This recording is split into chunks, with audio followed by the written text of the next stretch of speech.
Assalamualaikum warahmatullahi wabarakatuh. Nama saya Desri Tresna Ramdhani dengan nomor induk mahasiswa 3403180132. Nama saya Ratna Husniasari dari kelas akuntansi E dengan nomor induk mahasiswa 34031480133. Perkenalkan, nama saya Andi Sebakusuma dengan NIM 34031180134. Ada siklus produksi. Siklus produksi merupakan serangkaian aktivitas bisnis dan kegiatan pengolahan data yang berkaitan dengan proses pembuatan produk dan terjadi secara menerus.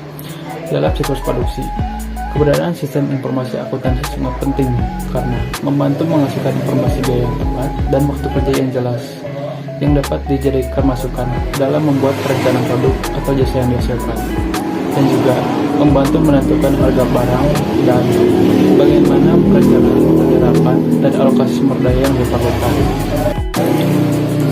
Dan yang sangat penting adalah bagaimana merencanakan dan mengendalikan biaya produksi serta evaluasi terhadap produktivitas yang dihasilkan. Selanjutnya adalah kegiatan siklus produksi. Arus informasi yang masuk ke siklus produksi antara lain siklus pendapatan yang menyediakan informasi mengenai order customer dan perkiraan penjualan untuk digunakan dalam perencanaan produksi dan persediaan. Lalu ada siklus pengeluaran yang menyediakan informasi untuk memperoleh bahan mentah dan mengontrol pengeluaran lain yang termasuk overhead pabrik. Lalu ada siklus pengajian yang menyediakan informasi tentang biaya karyawan dan ketersediaannya. Saya di sini akan menjelaskan mengenai aktivitas siklus produksi.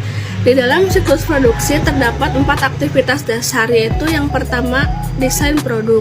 Langkah pertama dalam siklus produksi adalah mendesain sebuah produk. Tujuan dari mendesain sebuah produk itu sendiri adalah untuk merancang sebuah produk yang memenuhi permintaan dalam hal kualitas, ketahanan, fungsi, dan secara stimulan meminimalkan biaya produksi.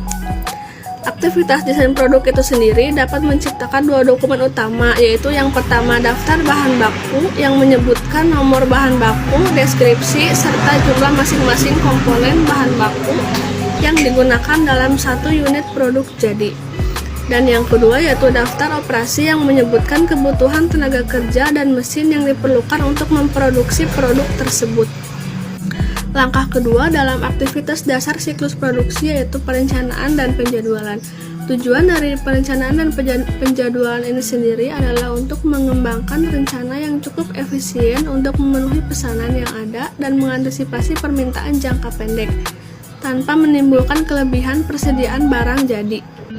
Terdapat 2 metode perencanaan produksi yang umum digunakan adalah perencanaan sumber daya manusia atau Manufacturing Resource Planning dan sistem produksi just in time. MRP itu sendiri adalah kelanjutan dari perencanaan sumber daya bahan baku yang mencari keseimbangan antara kapasitas produksi yang ada dan kebutuhan bahan baku untuk memenuhi perkiraan permintaan penjualan. Sedangkan just in time adalah untuk memperluas prinsip sistem pengendalian persediaan untuk seluruh proses produksi. Langkah ketiga dalam aktivitas dasar siklus produksi yaitu operasi produksi. Aktivitas operasi produksi ini dicapai dengan sangat berbeda di berbagai perusahaan. Perbedaan tersebut berdasarkan dari jenis produk yang diproduksi oleh perusahaan itu sendiri. Langkah yang terakhir dalam siklus produksi adalah akuntansi biaya. Terdapat 3 tujuan dasar dari sistem akuntansi biaya, yaitu yang pertama memberikan informasi untuk perencanaan, pengendalian, dan penilaian kinerja dari operasi produksi. Sistem informasi akuntansi didesain untuk mengumpulkan data real-time mengenai kinerja aktivitas produksi agar pihak manajemen dapat membuat keputusan dengan tepat waktu. Yang kedua yaitu memberikan data biaya yang akurat mengenai produk untuk digunakan dalam menetapkan harga serta membuat keputusan bauran produk. Sistem informasi akuntansi mengumpulkan biaya berdasarkan berbagai kategori dan kemudian membebankan biaya tersebut ke produk dan unit organisasi tersebut. Dan yang terakhir yaitu mengumpulkan dan memproses informasi yang digunakan untuk menghitung persediaan serta nilai harga pokok penjualan yang muncul di laporan keuangan perusahaan. Tujuan siklus produksi. Adapun tujuan siklus produksi yang pertama yaitu semua produksi dan perolehan aktivitas tetap diotorisasi dengan baik. Yang kedua, persediaan barang dalam proses dan aktivitas tetap dijaga keamanannya. Yang ketiga yaitu semua transaksi siklus produksi yang valid dan sah akan dicatat. Yang keempat, semua transaksi siklus produksi dicatat dengan akurat. Yang kelima yaitu catatan yang akurat dipelihara dan dilindungi dari kehilangan. Yang keenam yaitu aktivitas siklus produksi dilakukan secara efisien dan efektif. Keterkaitan siklus produksi dengan siklus lainnya dalam proses bisnis. Yang pertama yaitu dengan siklus pendapatan.